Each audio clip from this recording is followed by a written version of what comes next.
예. 자, 조용히 해보세요.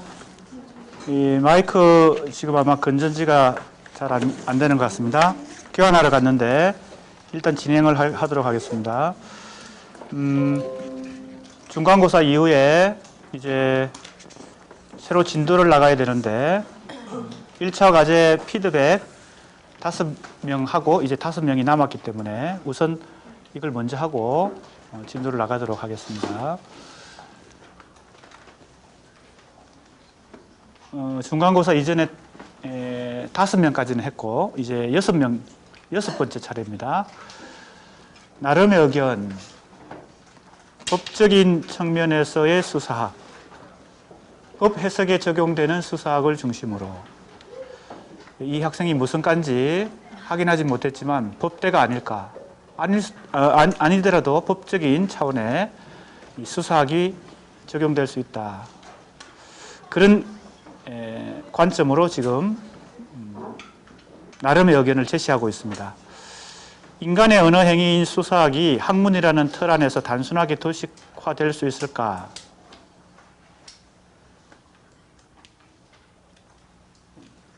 이러한 관점에서 구조주의를 넘어선 신수사학이 전개된다. 이런 표현을 하고 있습니다. 구조주의와 신수사학의 관계를 이렇게 간단하게 얘기하기는 어려울 것 같은데 구조주의를 넘어서 신수사학이 있다.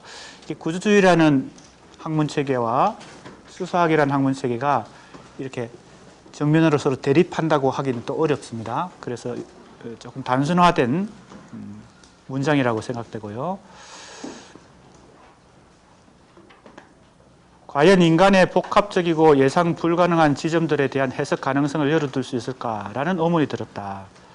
이러한 의문은 법정에서의 의사소통에 대한 관심으로 이어졌는데 법치주의 국가인 우리나라의 법에 대한 수사학적 접근을 어떻게 활용하고 있는지 관심을 갖게 됐다. 예, 이제 법 수사학 혹은 법률 적용에 있어서의 수사학적 관점, 그리고 법정에서 연설이 진행될 때 수사학이 굉장히 이제 많이 활용되죠.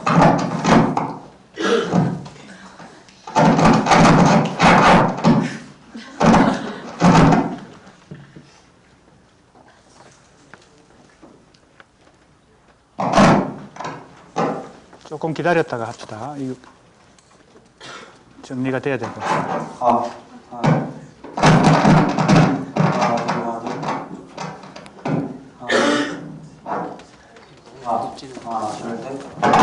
이게 저걸 끄면 다 나가서 스크린 띄울 때만 이 정도로 조금 어려운데? 그래, 괜찮아. 해보죠. 마이크가 지금 살짝 이상이 있어서 오늘 혹시 유선으로 예, 그렇게 해주세요. 다음번에는 저걸 네. 사용할 수 있도록 좀 네. 고쳐주세요.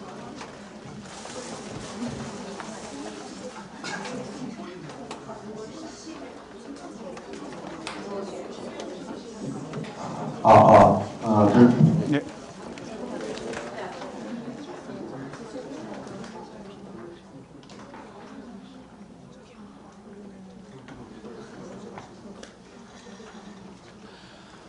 예, 여기 보면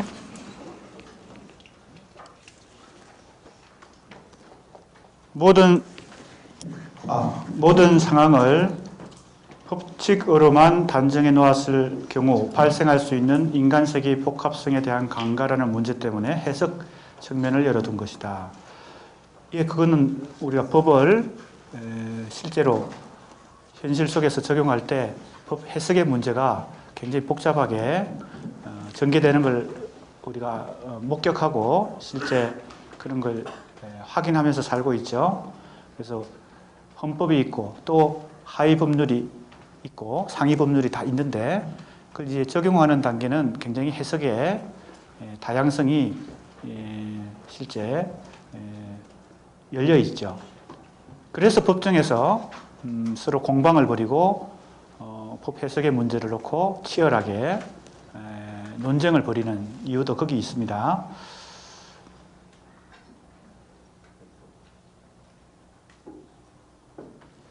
법정에서 이루어지는 의사소통 과정에서 변호사와 검사, 판사 모두 수사학을 이용해 나름의 논리를 펼친다. 법정에서는 배심원이라는 청중이 존재하기에 청중이론 또한 가능하다. 예, 우리가 이제 제임스 크로스화이트의 이성의 수사학에서 공부했던 바로 청중이론, 사실은 카인 페렐만, 루시 올버 티테카가 그 청중이론의 선구자죠.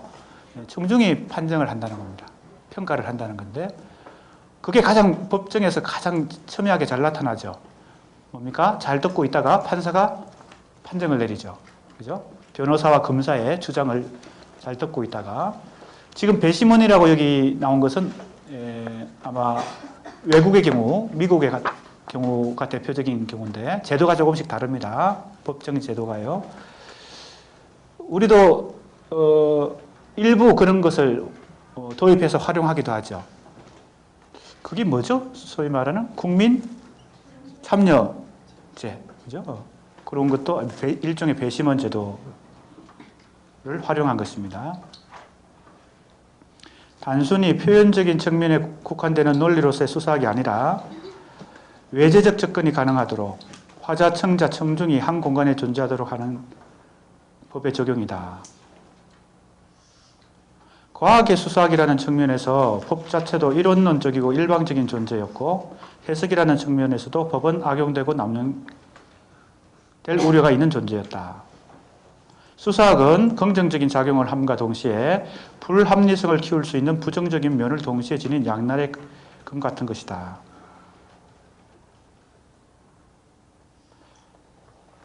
예, 법적인 측면에서의 수사학에 대한 얘기가 조금 더 본격적으로 진전이 되면 좋을 것 같은데, 이제 일반적인 이 수사학과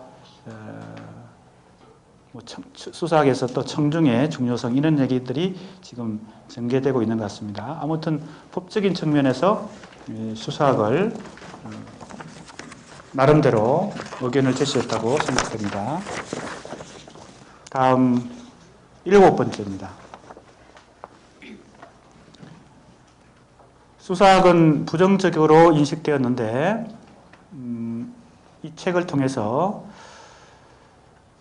원유, 환유, 반어법 같은 수사법들, 그리고 문학을 전공하면서도 시나 소설의 가치를 절하하고 있었다. 논증의 수사학은 옛날의 수사학이 왜 옛날의 수사학이 필요한지, 그리고 화자의 의견이 주장되고 청중에 의해 질문되고 청중과 화자가 특정 주제에 대해 갈등을 하고 해결해 나가는 의사소통의 과정은 민주주의 사회에서 중요하다, 이런 얘기를 하고 있습니다. 이에 대하여 무지한 대중들에 의해 잘못된 결과가 산출될 수 있다는 우려의 목소리, 소수의 엘리트만이 즐기는 화려한 수사학이 아닌 모두가 함께 이야기하고 의견을 제시하며 갈등을 해결해 나가는 논쟁의 수사학, 큰 가치를 지닌다. 교육이 보편화되고 있는 현대사회에서 정치적인 문제뿐만 아니라 갈등을 다루어 설득해 한다는 점에서 환경 문제, 성 문제, 인종차별적 문제에 대해서 평화로운 해결이 가능하다. 아름다운 비유와 수사법, 그래서 문학과 예술의 경지를 높이는 것을 극대화할 수 있다. 예. 이 논정의 수사학과 관련해서 또 문학에 있어서의 문체의 수사학과 공존하고 통합하는 얘기들을 하고 있는데요. 나름의 의견을 수사학과 관련해서 제시한 것 같습니다.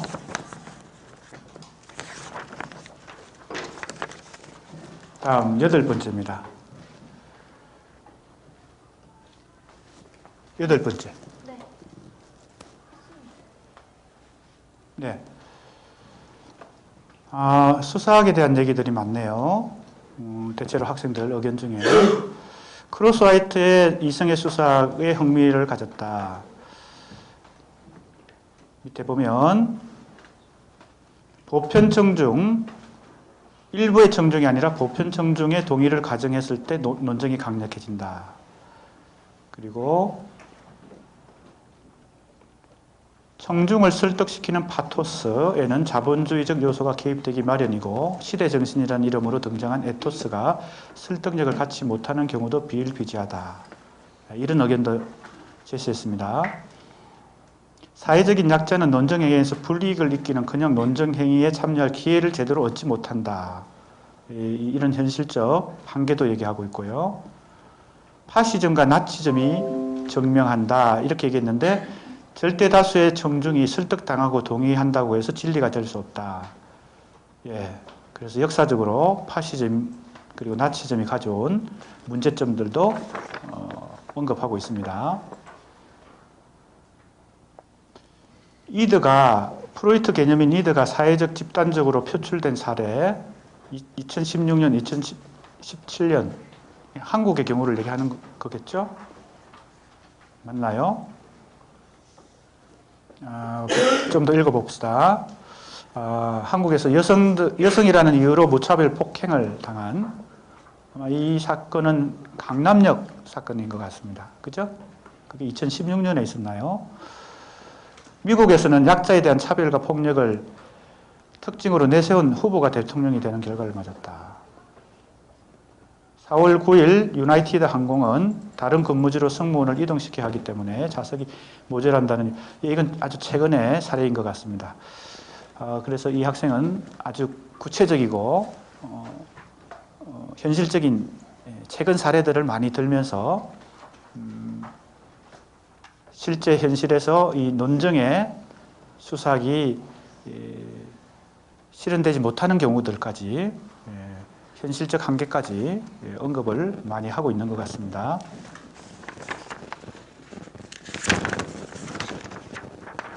그 다음 9번째입니다.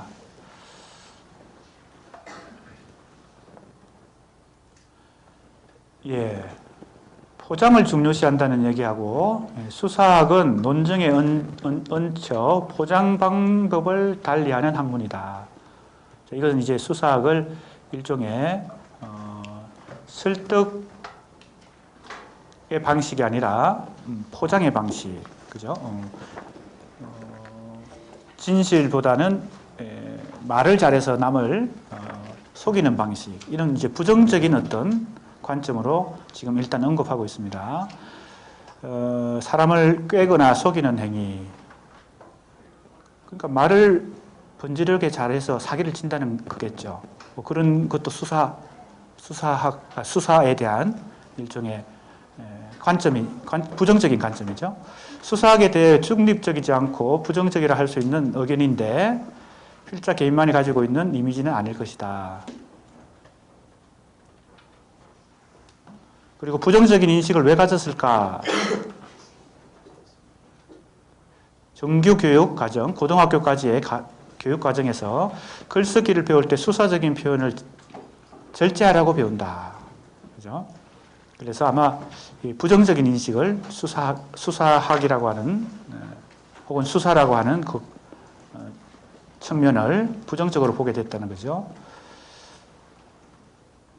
수사학은 더 이상 독립적이고 한정적인 영역의 학문이 아니다. 다른 현대 학문들을 흡수해서 광범위한 학문의 영역으로 성장했다. 데카르트적 이성과 절대적 진리관을 부정하고 해체하는 과정이 진행되는 현재의 흐름, 즉 포스트 모더니즘적 측면을 교육 현장에서도 반영해야 할 필요가 있다고 생각한다. 그러니까 데카르트적 지식 혹은 학문관이 아니라 포스트 모더니즘적 측면도 이제 교육 현장에 반영해야 된다. 지금 이런 의견을 내세우고 있습니다.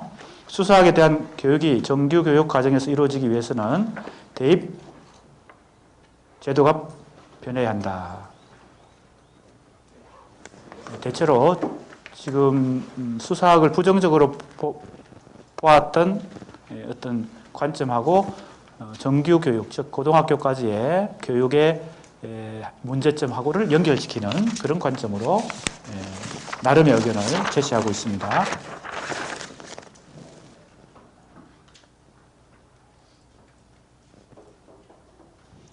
후반부를 보면 계속 그 같은 논지를 전개하고 있는데요.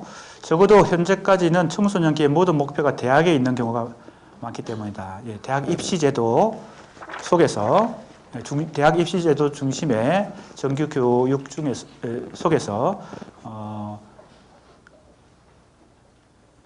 이런 문제가 계속 지속돼 왔다. 그런 얘기가 되겠고요. 크로스화이트가 주장한 수사학에서처럼 수사학은 청중을 전제로 한다. 대학 입시에서의 청중은 주로 설득당하거나 인정하는 능동적인 청중이 아닌 채점만 진행할 뿐인 수동적인 청중이다. 예, 전체적으로 이제 대학 입시 제도의 문제까지 지금 비판적으로 이 수사적인 개념들을 가지고 정규 교육 제도와 대학 입시 제도에 대한 비판을 주로 수술하고 있는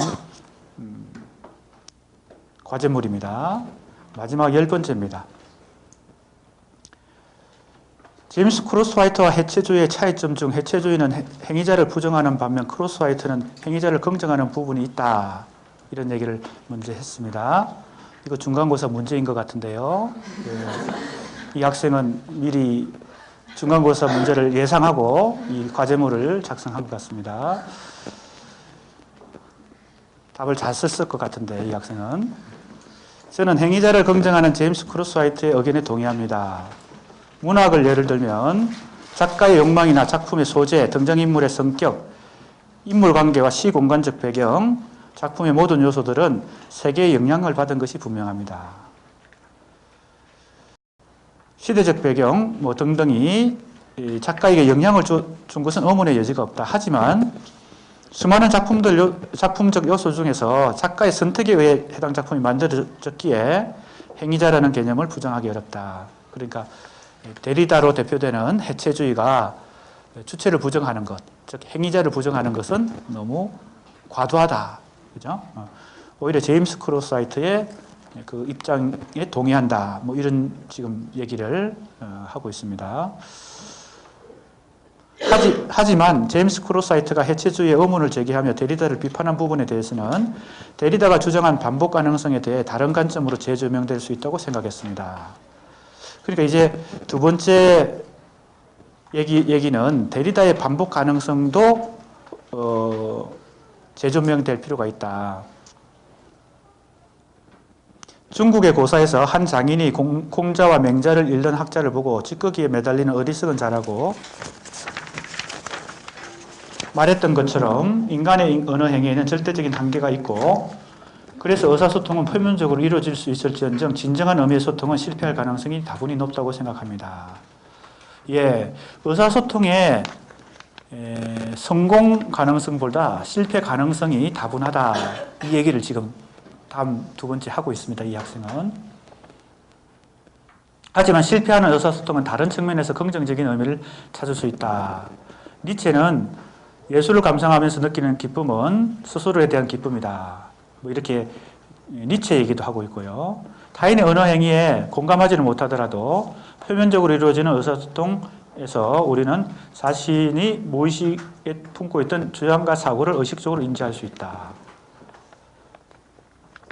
소수자의 의견에 귀를 기울여야 하는 이유는 그들의 의견이 진리일 경우 진리를 관가하는 실책을 피할 수 있으며 진리가 아닐 경우에는 다수는 다수가 가지고 있었던 진리를 더욱 확신할 수 있다라는 존 스튜어트 밀의 말, 여러 사람들을 인용하고 있네요. 이 학생은요. 니체도 인용하고 스튜어트 밀도 인용하고 그렇기에 제임스 크로스화이트가 의사소통을 어찌되었든 하나의 성공이라고 평가한 것에 저는 동의하지 않는다. 예, 그러니까 오히려 이 관점에 있어서는 제임스 크로스화이트보다는 데리다의 실패 가능성, 그죠? 의사소통이 완벽히 성공하기 어렵다. 그죠? 어딘가 뭔가가 남아있다. 그래서 그걸 뭐라고 표현했다고요? 데리다는 반복 가능성이라고 표현. 반복 가능성이라는 말이 그거죠. 의사소통이 완벽하게 한 번에 끝난다, 성공이 이루어지지 않으니까. 그게 재해석이 계속 되니까. 또 나중에 생각해보면, 그 말이 이런 말이었나? 그죠? 완성되지 않는다는 뜻으로 반복 가능성이라는 말을 쓴 거죠. 그 말의 원래 용어 개념이 뭐였죠? 데리다의? 자연이라 그랬죠? 자연. 네, 그러니까 이 학생은 지금 한편으로는 제임스 크로사이트의 입장에 동의하고 또 한편으로는 데리다의 입장에 동의하는 이런 두 가지 큰 나름의 의견을 제시한 것 같습니다. 예, 일단 지금 1차 과제 피드백은 이 정도로 마무리하도록 하겠습니다. 불을 좀 켜주고 이것도 좀 올려야 돼.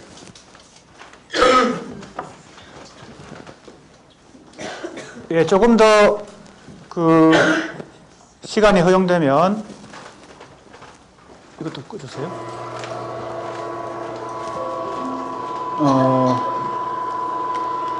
학생들 과제물에 대한 피드백을 더 할 수 있으면 좋을 텐데 우리가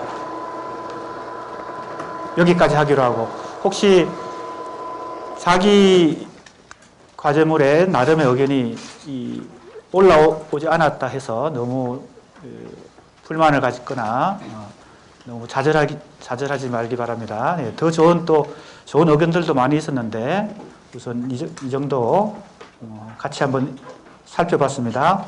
자, 이제 중간고사 이후의 진도 범위는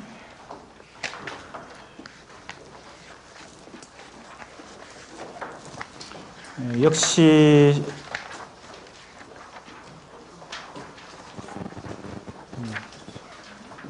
멜랑콜리의 문학 비평적 가능성입니다.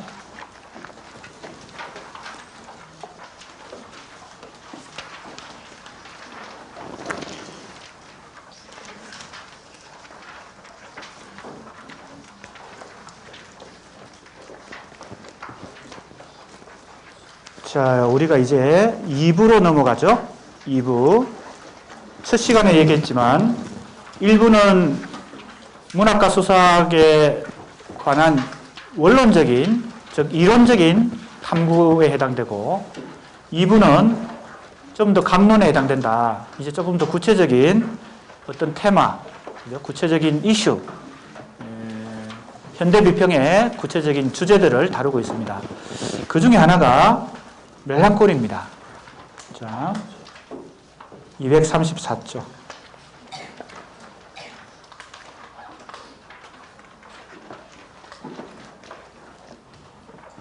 우선 10쪽을 먼저 볼까요? 10쪽에 사례를 보면 세부 목차가 한눈에 나와 있습니다. 한눈에 볼 수 있게 되어 있습니다. 그래서 그걸 먼저 보면서 이 논문이 전체적으로 어떻게 구성되어 있는지 살펴봅시다. 멜랑콜리란 말은 우리 많이 쓰는 단어죠. 이것을 우리말로 번역하면 무엇이 되겠습니까? 보통 우울증이라고 표현합니다. 심심찮게 우리가 근래 들어서 최근 몇 년 동안 우울증 때문에 자살한, 그죠? 자기의 생명을, 아까운 생명을 버린 그런 유명 인사들, 그죠? 정치인도 있죠. 또 연예인들도 많고, 많이 알려진 유명한 사람들이 그런 극단적인 선택을 한 경우들을 볼 수 있습니다. 제3자가 볼 때는 그것은 심각한 문제가 아닌데 그걸 왜 견디지 못해서 자살했을까? 그런데 대부분 언론 보도를 보면 우울증 때문에 그랬다. 근데 우울증이라는 이 심리적 현상이 도대체 어떤 정체를 갖고 있는가에 대해서 아주 오래전부터 연구를 많이 해왔습니다. 물론 의사들이 제일 많이 연구했겠죠. 왜냐하면 그것은 치료해야 될 어떤 증상이니까. 자, 그래서 부제목이 정신분석 비평의 관점에서 이렇게 되어 있습니다. 우리가 앞에서 공부한 프로이트 락강의 정신분석학과 연결고리가 있는 것입니다. 이 멜랑콜리에 대한 본격적인 연구를 프로이트가 처음으로 제대로 된 연구를 했기 때문에 프로이트 이후에 많은 또 후속 연구자들이 이 프로이트의 우울증 분석, 멜랑콜리 분석에 대해서 자기 나름의 비판도 하고 또 다른 의견도 제시하고 그렇게 지금까지 전개되어 오고 있습니다. 그래서 지금 2장, 3장 사정을 보세요. 10페이지. 자, 우선 제목은 멜랑콜리를 그냥 우리가 멜랑콜리, 즉 우울증 자체로 아까 얘기했듯이 치료의 방법으로 혹은 뭐 원인을 찾거나 이런 어떤 의학적 방법으로 우리가 연구하는 건 아니죠. 문학 비평적 가능성이라고 했으니까 도대체 우울증이라고 하는 것하고 문학 예술이 어떻게 관련되느냐, 이 관점에서 지금 살펴보려고 합니다. 프로이트가 먼저 이 멜랑콜리와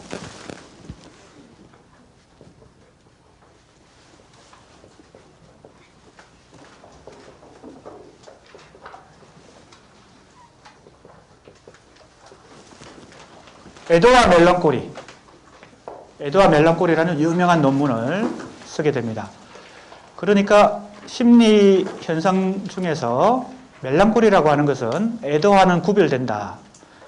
에도와 멜랑콜리를 잘 구별해야 된다는 그런 논문을 쓰게 되는데, 그 이후에 이 에도도 그렇고 멜랑콜리에 대한 연구가 본격화되기 시작합니다. 그래서 이 프로이트를 먼저 공부하고, 그 다음에 지젝이라는 또 유명한 철학자가 있습니다. 이것은 아직 생존해 있고 지금 전 세계적으로 활동을 많이 하고 있는 철학자죠. 지젝의 멜랑콜리 분석이 또 새롭기 때문에 이 지젝의 이 철학은 대체로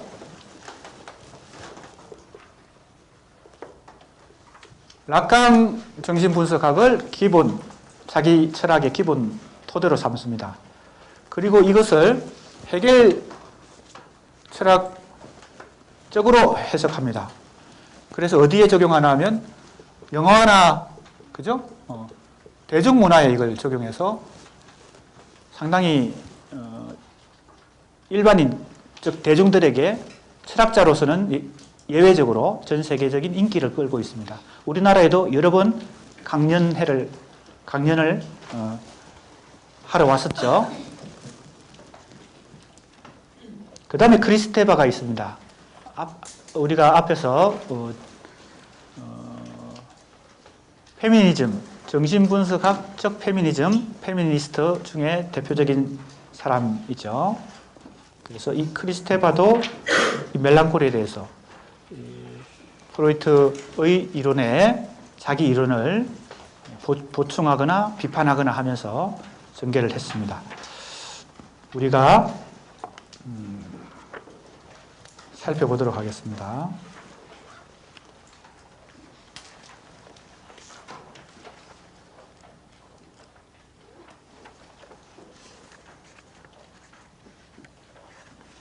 대체로 이제 프로이트 이론이 상당히 단순화되고 통속화되어서 대중들에게 알려진 면이 많죠. 이 멜랑콜리에 대해서도 지금 대중적으로 우리가 상식적으로 아는 것보다 지금 이 논문에서 공부할 이 세 사람의 이 멜랑콜리 분석은 상당히 전문적이고 정신분석적인 차원의 깊이를 갖고 있기 때문에 우리 학생들이 단순화된 통속적인 그런 이해, 이거보다는 이제 학문적으로 접근을 해야 되겠습니다. 234쪽 보세요. 멜랑콜리 우울증은 이성적 사유와는 대비되는 감정적인 요소죠. 그죠? 우선 정서적인 차원이죠. 우울증에 빠졌다. 이것은 정서적인 어떤 현상입니다. 혹은 무의식적인 차원입니다. 왜 무의식입니까? 자기가 논리적으로 설명할 수 없으니까. 내가 왜 이렇게 우울해졌을까? 설명하기가 어려우니까. 다른 말로 하면 자각하기 어렵기 때문에 자기도 모르게 이렇게 그런 증상을 경험하는 거죠. 10년의 고독, 외로워진다는 겁니다. 병적인 광기, 태폐적인 충동 등과 관련되어서 그동안 많이 이해되어 왔고, 그동안 이 우울증의 정체를 밝히기 위해서 체액병리학, 그죠? 병리학이라는 게 학문이 있죠. 의학 중에서. 근데 체액이라는 게 뭐예요?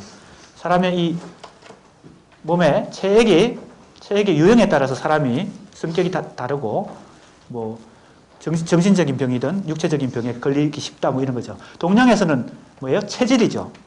사상의학이라든지 요즘 팔체질이라든지 그건 다 체질인데 체질학인데 서양에서는 체액학입니다. 조금 다릅니다. 이게 체액학이라고 하는 것은 근대의학 이전의 어떤 서양에서의 의학적 관점입니다. 그 다음에 심리학 등의 차원뿐만 아니라 철학과 문학에서도 이 멜랑콜리는 상당히 중요한 연구 대상이 되고 혹은 주제가 되어왔다 이 얘기입니다. 자, 그 다음에 이건 우리가 쉽게 알 수 있는 내용입니다.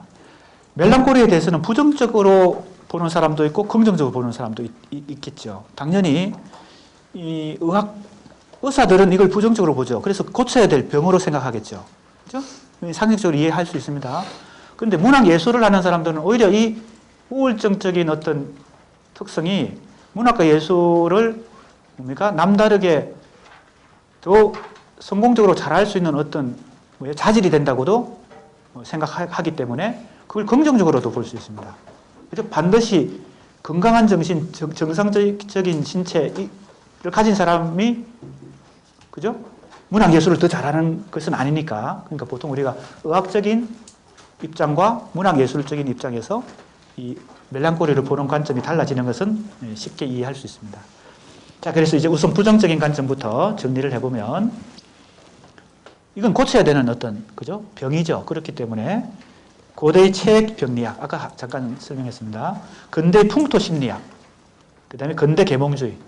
계몽주의야말로 가장 인간의 합리적 이성을 최고의 가치로 존중하는 철학 사조니까 계몽주의 등에서 제시됩니다.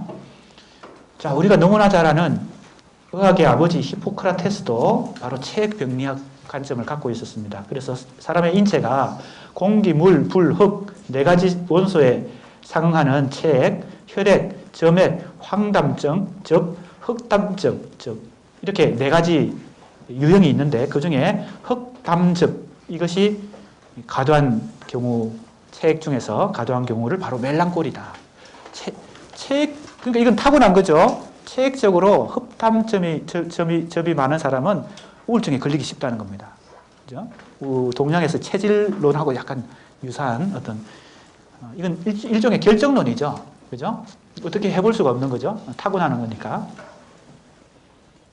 그래서 멜랑콜리아라는 이 이름 자체가 검은 애기다 이런 뜻입니다.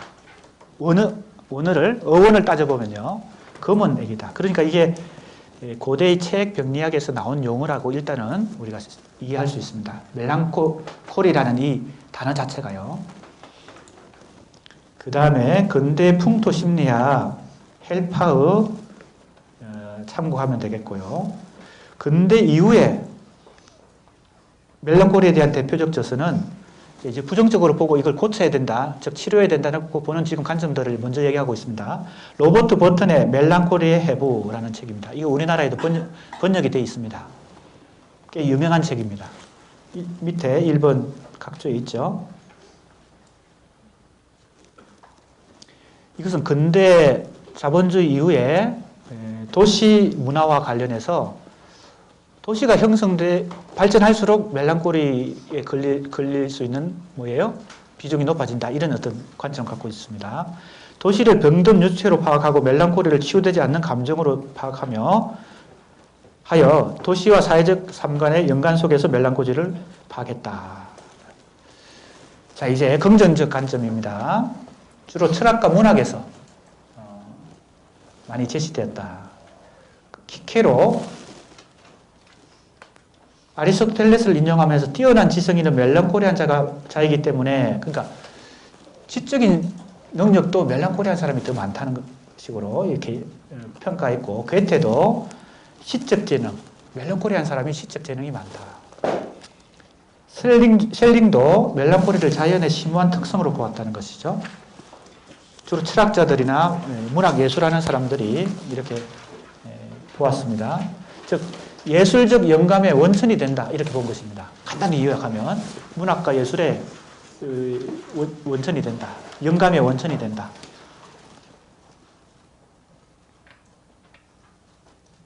(236쪽입니다) 위에서 넷째 줄. 20세기 들어 멜랑콜리에 대한 긍정적인 시각은 독일의 화가 디르가 남긴 동파나 멜랑콜리아 1이라는 이 파나입니다. 동파나. 이거 이 책 같은 거 보면 많이 이게 소개되어 있습니다. 이 동판화에는 멜랑콜리가 온화함과 사색의 표상인 사투르누스를 통해 암시되는데 주변에 여러 가지 도구들이 나옵니다. 양, 돌, 모래, 시계, 종, 저울, 숫자판 등 기하학적, 천문학적, 연금술적인 도구들이 놓여 있습니다. 이 화면에, 동판화의 화면에 그렇게 있다는 거죠. 근데 박쥐가 멜랑콜리라는 글귀를 들고 날아온다. 그래서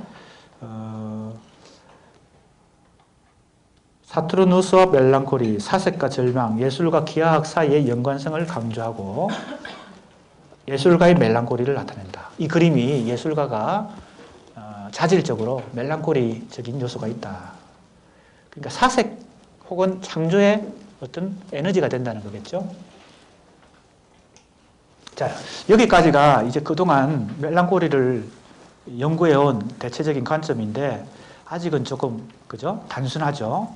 깊이 있는 연구가 되지 못하고 있습니다. 그래서 이 프로이트의 정신분석학이 현대 철학에서 영향을 많이 미쳤다는 것이 여기서도 잘 나타나는데 학문적 깊이를 그죠? 엄밀성을 이 프로이트가 정신분석학이라는 학문을 통해서 가져오는 것이죠. 이 멜랑콜리에 대해서도 더 심리학적으로 정신분석적으로 연구를 한 것입니다. 보세요. 236쪽 밑에서 넷째 줄입니다. 멜랑콜리에 대한 20세기의 본격적인 해석은 정신분석학을 개척한 프로이트에 의해 시도된다.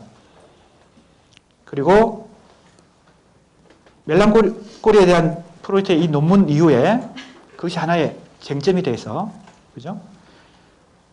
중요한 쟁점을 형성하면서 락강, 지제, 크리스테바, 주디스, 버틀러도 페미니즘 이론가입니다. 유명한 페미니즘 이론가죠. 우리나라의 번역도 여러 건 되어 있습니다. 조르즈 아감벤 등에 의해서 재해석된다. 237조 첫째 줄입니다. 멜랑콜리에 대한 정신분석적 해석은 이전에 시도되어 온 체액병리학, 풍토심리학, 근대 계몽주의, 철학, 문학 등의 시각보다 심층적이고 체계적인 해명을 한다.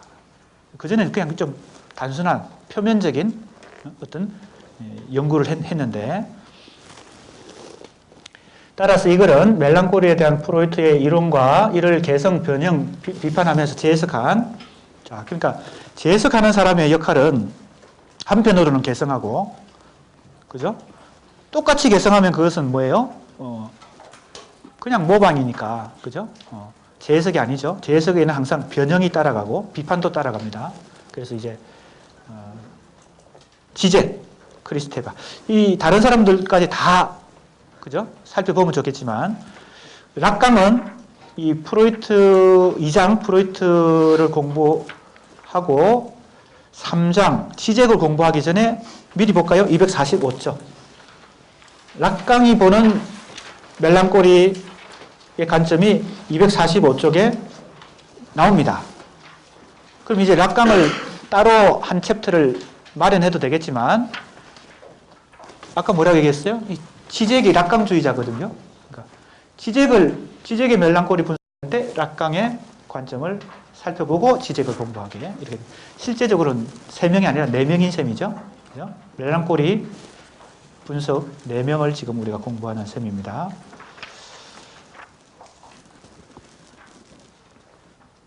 (237쪽) 238쪽까지 이제 넘어갔습니다.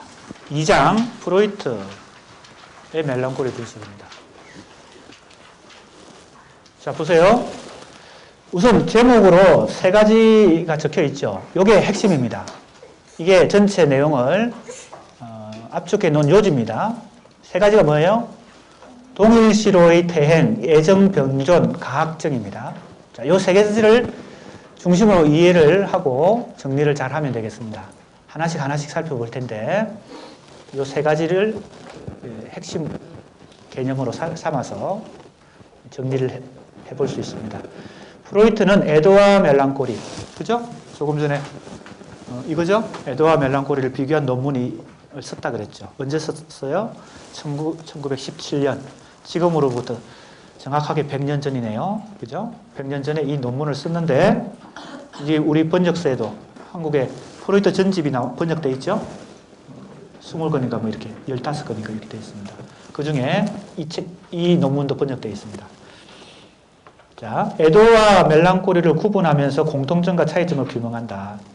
프로이트가 양자의 공통점으로 지적하는 것은 사랑하는 사람의 상실 혹은 사랑하는 사람의 자리에 대신 들어선 어떤 추상적인 것, 조국, 자유, 이상 등의 상실에 대한 반응이다.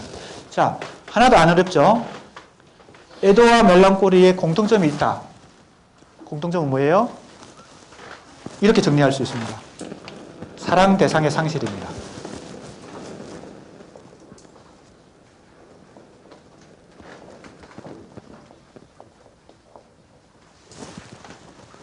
사랑 대상은 조금 전에 읽은 그것은 내가 인용부호 따옴표 2개짜리를 했죠. 그리고 밑에 8번 주, 7번 주, 8번 주 다 나오는데 그것은 프로이트가 한 말을 그대로 따온 것입니다. 그러니까 사랑 대상에는 사랑하는 사람도 물론 포함되고, 즉 애인도 포함되고 가족도 포함되겠죠. 사랑하는 사람이니까. 혹은 거기에 부합하는 가치도 포함됩니다. 그죠?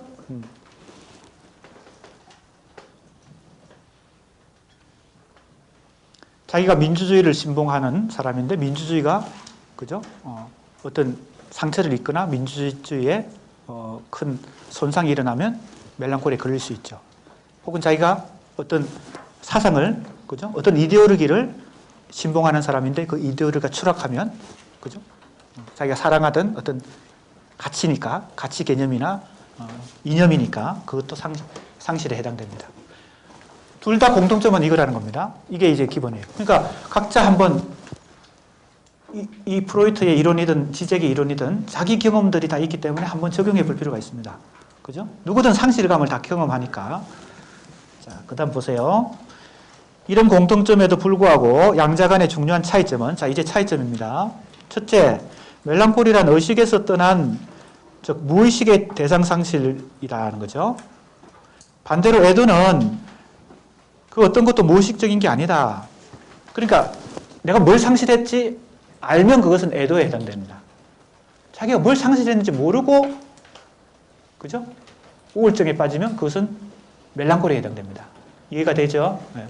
즉, 의식적이냐, 무의식적이냐. 이게 차이점의 첫 번째입니다. 이걸 1번이라고 했고요. 1번은 의식적인데 2번은 무의식적이야. 그러니까 의식적이라는 것은 자각한다는 겁니다. 그러니까 그 원인을 잘 알 수 있는 거죠. 그러니까 그것을 해결하는 방법도, 원인을 아니까 해결하는 방법도 구할 수 있는 것입니다. 그런데 멜랑콜리의 경우는 내가 뭘 잃어버렸지, 뭘 상실했지, 이걸 자각할 수 없기 때문에 더 오리무중으로, 그죠? 해결책을 찾기가 어렵겠죠? 자, 이게 기본 얘기입니다. 이제 그 다음에 좀 복잡한 얘기들이 나옵니다. 보세요. 둘째, 애도에서는 나타나지 않는 자애심의 추락이 멜랑콜리에서 나타난다. 자애심은 자존심 비슷한 겁니다. 자기를 사랑하는 거, 자기를 존중하는 거, 자기를 아끼는 거. 우리는 평소에 우리의 인간 심리 속에는 자기 보존, 그죠? 충동이 있죠. 가장 기본적인 거. 이건 내가 얘기할 기회가 없었는데 프로이트가 인간의 가장 기본적인 본능을 자기 보존욕 충동, 본능이라 그러지 않고 이제 충동이라는 용어를 쓰는 것이 조금 더 정확합니다. 우리 본능이라 그러면 육체적인 어떤 욕망을 의미하는 경우가 많기 때문에 충동이라고 하게 되겠어요. 자기 보존 충동, 그리고 성 충동. 이 프로이트, 이것도 다 프로이트가 제시한 이론입니다. 인간의 가장 기본적인 충동은 자기 보존이다. 그 다음에 성 충동이다. 이것도 다 우리 학생들 스스로한테 적용해 보면 압니다. 기본적으로 자기를 그죠?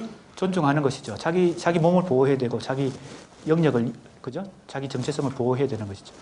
그 다음에 성충동은 자기를 그죠? 확대 재생산하는 충동이기 때문에 이것도 기본 인간의 충동이라고 봤는데 나중에는 항상 이렇게 두 가지는 뭡니까? 이원성을 가진 것입니다. 서로 다른 것입니다. 이원성이라는 것은 1번과 2번은 서로 뭐예요? 다른 얘기, 다른 충동이에요. 그런데 이게 프로이트도 락강도 이론적 변모가 있다 그랬죠. 초기, 중기, 후기. 프로이트 이 이론은 초기 이론입니다. 후기에는 인간의 충동을 어떻게 설명하냐면 왜 연구를 거듭했겠죠. 그죠? 임상을 계속하고, 그죠? 주체들이 와서 계속 자기하고 이렇게 하니까 나중에는 이 두 개가 다른 게 아니라고 판단하게 됩니다. 그러니까 이론이 바뀌는 겁니다. 초기 이론은 이랬는데 이 두 개가 다른 게 아니고 이건 하나다. 1과 2는 하나다 이렇게 생각했어요. 궁극적으로는 같은 충동이다 이렇게 본 겁니다. 처음에는 다르다고 봤는데 그래서 그것을 뭐라고 용어를 붙였을까요? 그걸 묶어서 이걸 에로스라고 붙인 것입니다. 이게 우리말로 하면 삼충동입니다.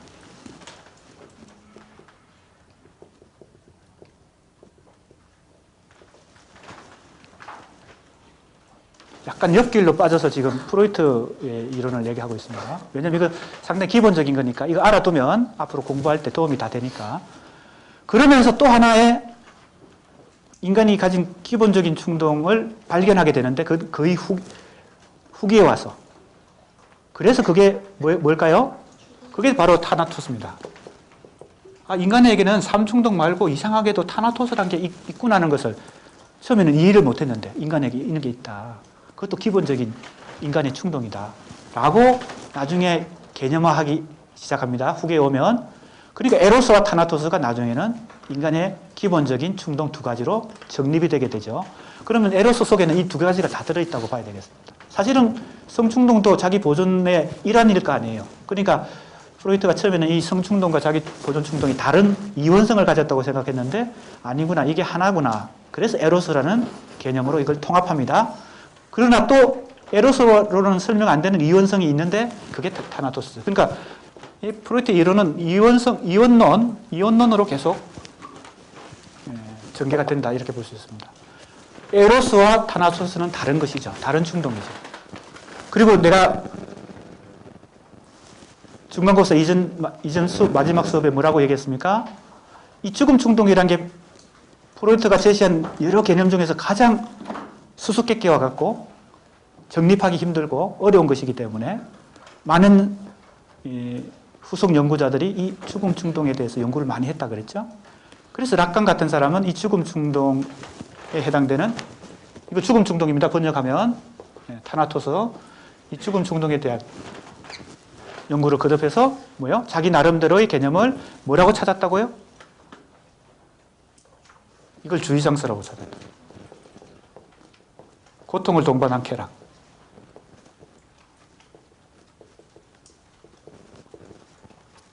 이 재해석이죠. 일종의. 이 죽음 충동에 대한 재해석이죠. 삼충동이라고 하는 것은, 그죠? 자기의 삶의 에너지를 확장시켜 나가는 것인데, 그죠? 우리가 먹는 것도 삼충동이죠? 그죠? 식욕 느끼는 거, 성욕을 느끼는 거, 다 에로스라고 우리가 이해할 수 있죠? 왜? 이 둘을 다 포함하는 게 에로스니까. 그죠? 충동이란 게 우리가 생각하는 욕망, 그죠? 기본 욕구, 다 포함이 되니까요. 성욕, 식욕, 수면욕 다 뭐예요? 에로스입니다. 그죠?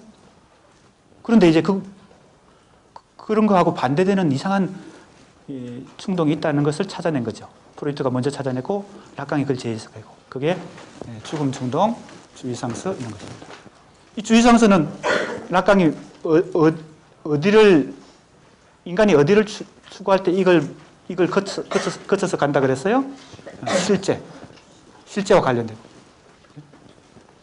또 여기에 도달하기 위해서 뭐가 필요해요? 환상이 필요해요. 자, 이건 또 이제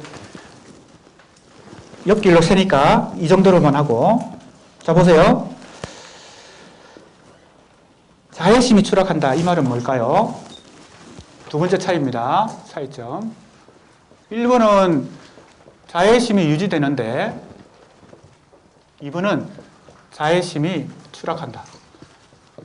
다른 말로 하면 자기가 소중하지 않은 것입니다. 자기 원망을 하고 자기 자책을 많이 합니다. 자기 책임을 많이 물어본다. 자책감을 받는. 어떤 사랑 대상을 상실했는데 가장 쉬운 예는 연애를 하다가 애인이 그죠? 날 버리고 갔어요. 날 차고 갔어. 근데 멜랑콜리에 빠지는 경우는 어떻게 되는 거예요? 정확하게 그 원인을 잘 알 수 없고 자기를 원망하는 것입니다. 상대방을 원망하기보다는 나 때문에 갔구나. 내가 뭘 잘못해서 애인이 날 버렸구나. 뭐 이렇게 생각한다는 겁니다. 쉽게 적용해 보면 그렇다는 겁니다. 자, 그 다음 보세요. 즉 애도의 경우는 빈곤해지고 공허해지는 것이 세상이지만 자, 뭔가 상실했을 때 자기의 자애심과 자존심은 유지가 되는 것입니다. 애도는요. 자, 우리가 애도라는 말을 많이 씁니다. 언제 많이 씁니까? 누가 돌아가시고 그죠? 사망했을 때 애도 기간을 갖죠. 그게 소위 말하는 상이죠, 상. 가족 중에 누가 돌아가시면 우리가 상, 뭐 요즘은 3일장 뭐 이렇게 하니까 그 기간 동안은 애도의 기간입니다. 그때 어떻게 해요? 사랑하는 대상이 상실되었지만 내가 잘못한 건 아니죠. 그러니까 어떻게 해요? 나의 자존심과 자애심은 유지된 채 사랑하는 대상을 애도하는 것입니다. 떠나보내는 그 기간을 가지고 나면 나는 다시 내 원래 심리 상태로, 평상시의 심리 상태로 도로 회복이 되는 것입니다. 그걸 프로이트는, 우리는 지금 이렇게 그냥 얘기하지만 프로이트는 어떤 용어를 씁니까? 리비도가 다시 회수된다. 리비도가 뭔가 에너지거든요. 내가 투자하는, 내가 어딘가 쏟는, 어디다 부여하는 에너지인데 내가 사랑하는 사람에게 그 리비도를 계속 부여했을 거 아니에요? 그런데 그 사랑하는 대상이 상실되었어. 없어져 버렸어. 그러면 그 리비도를, 그 사람한테 주었던 리비도를 내가 다시 어떻게 해요? 회수하면 다시 나는 에너지를 회복하는 것입니다. 그러니까 애도는 일정 기간이 지나면 다시 나는 정상화되는 것입니다. 비록 슬펐지만 나는 다시 투여한 리비도를 다시 회수해서, 그죠? 에너지가 다시 복구되는 것입니다. 자, 그러나 멜랑콜리는 그게 아니라는 거죠. 그러니까 애도보다 멜랑콜리가 상당히 이제 심각한 어떤 현상으로 나타납니다. 보세요. 세상이지만 멜랑콜리의 경우는 자아가 빈곤해진다. 자기가 아주 이제 심약해지고 자기를 자책하고 자기가 허약해집니다. 자기의 심리가. 떠나간 것은 상대편인데 내가 스스로 무너지는 것이죠. 자기 심리가 허약해집니다. 이게 이제 멜랑콜리의 기본 차이입니다. 애도와 멜랑콜리의 차이. 자, 읽어보겠습니다. 애도는 궁극적으로 대상의 상실을 인정하고 자신감을 잃지 않으면서 새로운 대상을 찾아 나서는 반면 애인이 날 떠났다고 해서, 그죠? 죽을 때까지 기다리면서 슬퍼하고 있지 않는 거죠. 또 다른 애인이 생길 수 있겠죠. 예. 그런 경우를 생각해 보면 됩니다. 이게 애도입니다. 너무 애도를 빨리빨리 해도 문제가 되겠죠. 그죠? 너무 쉽게 애도를 그죠? 끝내고 다시 자신감이 회복되면 그건 좀 문제가 있지 않겠어요? 그래서 이제 나중에 우리가 애도와 멜랑콜리를 비교할 때 그런 얘기도 나옵니다. 그죠? 의학에서는 멜랑콜리가 더 나쁜 거라고 볼 거 아니에요? 이건 치료하기 쉽지 않으니까. 멜랑콜리가 더 나쁘죠. 애도는 그래도 정상화되는 시기가 엄청 빠르니까. 근데 너무 애도를 빨리 하는 것은 도덕적으로 문제가 될 수 있죠. 무슨 말인지 알겠습니까? 세월호 사태가 지금 2년 지났습니까? 근데 애도를 빨리 해버리고 잊어버리면 어떻게 됩니까? 잊지 말아야 될 것도 잊어버리면 안 되는 것이죠. 그러니까 애도가 마냥 좋은 것은 아니다. 우리가 이런 평가도 가능한 것입니다. 멜랑콜리가 그래서 더 중요한 것일 수도 있다. 잊지 못하는 것이니까. 현실적으로 상대방을 상실했는데, 사랑하는 대상을 상실했는데, 그걸 빨리 잊어버리는 것보다 잊지 않겠다고 하고 끝까지 못 잊는 것. 그죠? 그게 이제 문학과 예술에서 그래서 중요한 요소가 될 수 있고, 윤리적인 측면에서 따지면 애도보다 멜랑콜리가 더 윤리성이 있다고 평가할 수도 있는 것이죠. 나보기가 역겨워 가실 때에는 죽어도 아니 눈물 흘리오리라. 김소리 진달래꽃에서 그렇게 말했을 때 죽어도 아니 눈물 흘리겠다는 말은 죽도록 잊지 않겠다는 말하고 비슷한 거 아니에요? 그게 멜랑콜리죠. 거의 김소월은 멜랑콜리 환자죠. 그의 시들을 다 보면 님은 같지만 왜요? 나는 님을 잊지 못하는 것이죠. 만해 한용운도 마찬가지고요. 그러니까 문학예술과 멜랑콜리는 아주 어찌 보면 밀접한 연관성이 있고 문학예술을 하는 사람들은 그래서 애도를 빨리 하는 사람들보다, 애도를 하는 사람보다 멜랑콜리에 속하고 더 윤리적이라고 볼 수 있기도 하고요. 문학예술이 가진 가치가 거기 있기도 하다. 우리는 이제 문학예술의 관점에서 지금 이 멜랑콜리를 생각해 보려고 하는 거니까. 그 다음에 읽어보겠습니다. 멜랑콜리의 주체는 자신을 쓸모없고 무능력하고 자기를 학대하는 겁니다. 자기를 아주 자책해요. 도덕적으로 타락한 자아라고 비난하고 자기 비난을 하는 것입니다. 이 사회에서 추방되고 처벌받기를 기대한다. 자기가 오히려 벌을 받으면 오히려 속이 시원한 것입니다. 자, 그런 심리 상태까지 간다는 것입니다. 그 차근차근 지금 이 멜랑콜리에 빠진 경우에 이런 심리 상태가 된다는 것을 얘기하는 것입니다. 때로 도덕적 열등감의 망상은 불면증과 단식으로 이어지고 모든 살아있는 것을 생명에 기속시키려는 본능적 욕구. 이게 바로 뭐예요? 생명에 기속시키려는 본능적 욕구. 이게 뭐예요? 이게 에로스죠. 이게 삼충동이죠. 우리에게는 기본적으로 이 에로스라고 하는 충동, 이 생명체에게는 다 누구나 가지고 있는 것이죠. 그런데 보세요. 이것마저 억누르려 한다 그랬으니까 뭐가 더 강해지는 겁니까? 타나토스가 이 멜랑콜리에 빠진 주체에게는 에로스보다는 타나토스가 더 강해지는 거죠. 그죠? 근데 우리가 착각하면 안 됩니다. 이 죽음 충동이라는 것을 단순히 그냥 자살 충동 이렇게만 생각하면 너무 단순하게 생각하는 겁니다. 죽음 충동은 기본적으로 프로이트는 이렇게 설명했습니다. 유기물이 원래 상태로 돌아가고자 하는 욕망. 뭐 진화론적 관점과도 관련됩니다. 어떻게 됐겠어요? 물, 공기, 흙불, 그죠? 원소들, 무기물이, 그죠? 생명체가 되고 미생물이 하등생물, 고등생물로 가서 최고 고점에서 인간이 생겨났을 거 아니에요? 가장 정신적인 존재로. 그런데 이 정신적인 존재로 생겨나는 진화론적 과정은 모든 에너지가 응축되는 과정입니다. 집약되고 응축되고 달리 말하면 긴장이 강화되는 과정입니다. 죽음 충동, 다시 말해서 타나토스의 기본 원리는 이 긴장을 해소하는 것입니다. 그러니까 생명체로 압축되고 응축되고 긴장이 강화됐던 것에서 긴장을 확 풀어버리면 어떻게 돼요? 원래 상태로 돌아가는 거죠. 물, 공기, 흙불로 다시 돌아가면 가장 평온한 상태가 되겠죠. 그 욕망 자체를 죽음 충동이라고 설명했습니다. 물론 그 속에는 뭐 자살 충동도 포함될 수 있겠지만 단순히 이 꼴이 아니란 겁니다. 그런 어떤 철학적 개념을 가지고 죽음 충동이라고 설명했습니다. 가장 평화로운 상태로 돌아가는 거죠. 그걸 이렇게 재해석했으니까 뭔가 상당히 복잡합니다. 이 설명과 이 설명 사이에는 그죠? 엄청난 모순과 복잡한 내용이 있습니다. 이것은 왜 고통을 동반하는 거니까. 그래서 이 개념이 정신분석학의 아주 논쟁점 중에 하나이다. 이렇게 이해하면 되겠습니다. 자, 그 다음 또 봅시다. 여기서 자신감의 장애 혹은 자아의 빈곤이라는 병리적 증상의 원인이 상실한 대상과 자신을 동일시하는 나르시시즘에 있다는 사실이 중요하다. 자, 이 지점이 첫 번째 중요합니다. 지금까지 얘기한 것은 아주 기본적인 얘기고 여기까지는 다 기본적인 얘기예요. 공통점, 차이점 이 두 가지, 여기까지는 기본적인 얘기. 그 다음에 이제 앞에서 핵심 개념 요약했던 나오죠. 뭐예요? 동일시로의 퇴행입니다. 동일시가 누구와 누구를 동일시하는 걸까요?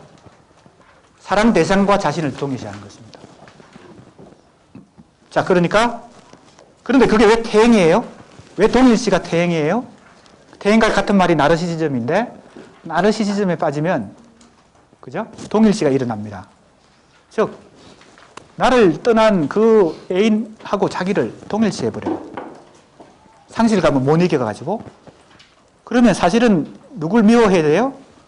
사랑 대상을 미워해야 되는데 그 사랑 대상과 자기를 동일시했기 때문에 자기를 미워하는 것입니다. 내 안에는 사랑 대상이 이미 동일시되어 있는 것입니다. 왜 그런 현상이 일어난다고요? 심리적으로 퇴행을 했기 때문에. 퇴행이라는 것은 과거로 간다는 거죠. 다시 말해서 동일시를 해버린다는 거죠. 그게 나르시시즘적 퇴행입니다. 자, 이게 이제 첫 번째 핵심입니다. 이게 멜랑콜리가 일어나는 첫 번째 메커니즘이다. 여기까지는 그죠? 다 이제 기본적인 얘기고 자, 그러면 보세요. 동일시로의 태행이라는 요 개념, 첫 번째 개념 속에 두 가지가 다 포함되어 있습니다. 첫 번째는 나르시시즘이 포함되어 있고 두 번째는 동일시가 포함되어 있어요. 동일시를 일으키는 동시에 나르시시즘이 일어나서 그죠? 사랑 대상과 나를 그죠? 동시에 동일시하면서 미워합니다. 사실은 상대방을 미워해야 되는데 나를 미워하는 것이죠.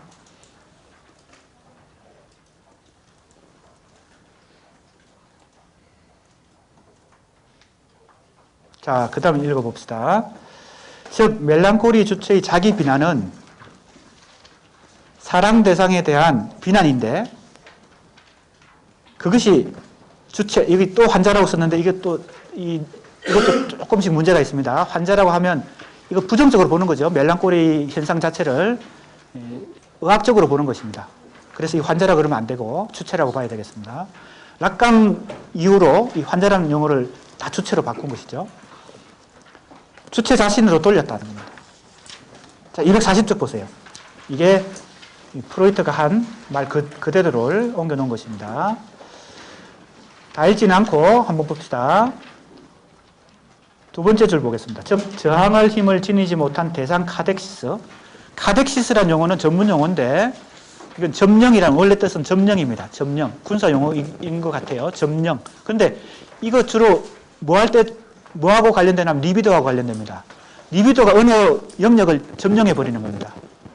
내가 어떤 사람을 사랑하게 되면 그 사람한테 꽂히잖아요. 꽂혀서 그 사람을 사랑하는 감정에서 헤어나지 못하고 오랫동안 그 리비도가 거기에 고착되잖아요. 그게 점령입니다. 카덱시스입니다. 리비도가 그 사람한테 고착되는 겁니다. 그렇죠? 그래서 고착이라고 번역하기도 하고 점령이라고도 번역하기도 하는데 그냥 카덱시스라고 이렇게 부르기도 합니다. 그럼 아까 얘기했죠. 사랑 대상이 떠나버리면 내가 투여했던 리비도 카덱시스가 어떻게 돼요? 당황하겠죠. 어떻게 돼? 다시 회수가 돼야 되는데 이게 안 되는 경우에 어떻게 돼요?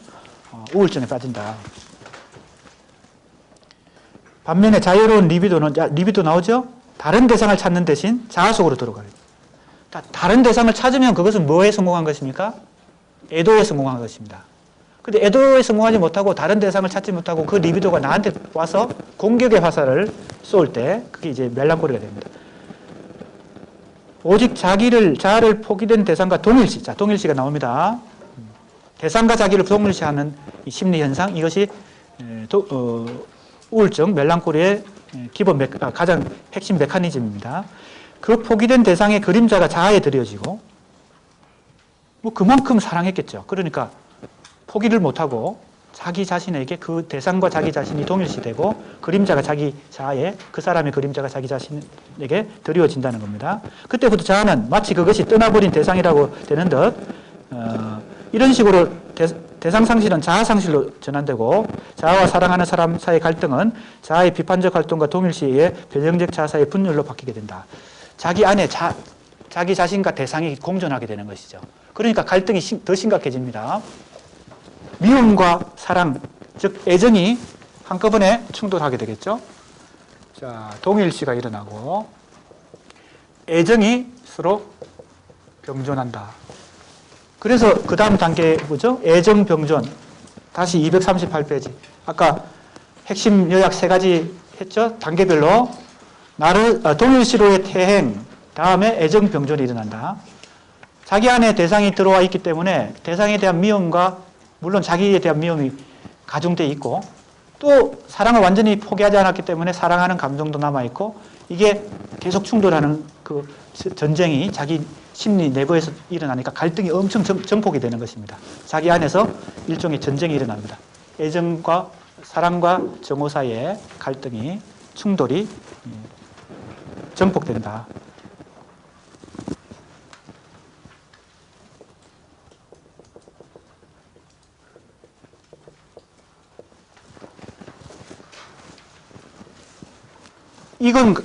이 동일시라는 현상에 이 두 가지 현상이 같이 지금 전개된다 그랬죠? 한편으로는 태행이 일어나고 한편으로는 그죠? 동일시가 일어나고. 자, 그다음 보세요. 240쪽.